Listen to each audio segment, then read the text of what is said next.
Magandang araw sa inyong lahat.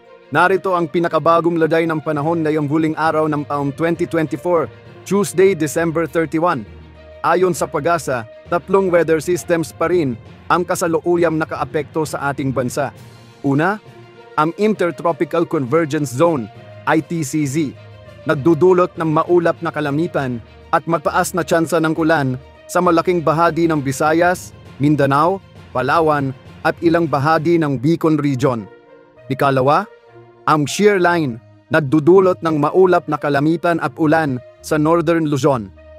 At panghuli ay ang Northeast Monsoon o Amihan, nagdadala ng mahihinang pag-ulan, partikular sa Batanes at Babuyan Islands.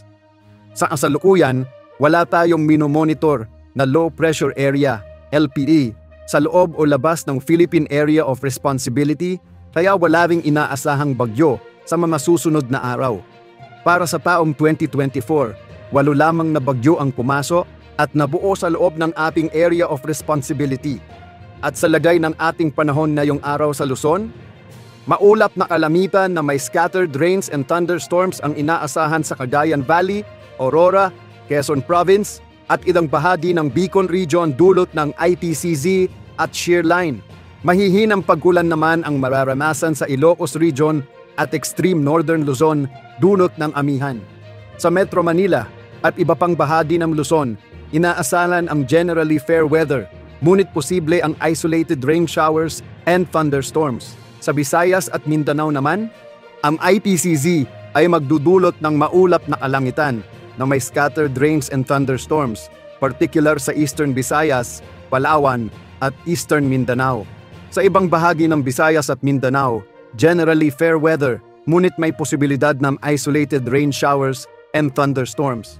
At sa lagay naman ng ating karagatan, wala nang nakataas na gale warning sa anumang bahagi ng bansa, ngunit mag-ingat pa rin sa mga kakamtaman hanggang malalakas na alon, lalo na sa Northern Luzon, dulot ng amihan. Sa lagay ng panahon bukas, unang araw ng taong 2025, inaasahan ng katamtaman hanggang malalakas na pag-ulan sa Eastern Visayas at Bicol Region dulot ng ITCZ. Sa January 2, maaaring magdulot ang shear line ng mga pag-ulan sa Eastern Luzon, kaya mag-ingat sa posibilidad ng pagbaha at landslide. At yan ang ating latest weather update ngayong araw.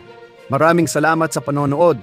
Huwag kalimutang mag-like, mag-share, mag-subscribe at pindutin ang notification bell para lagi kang updates sa bago naming video.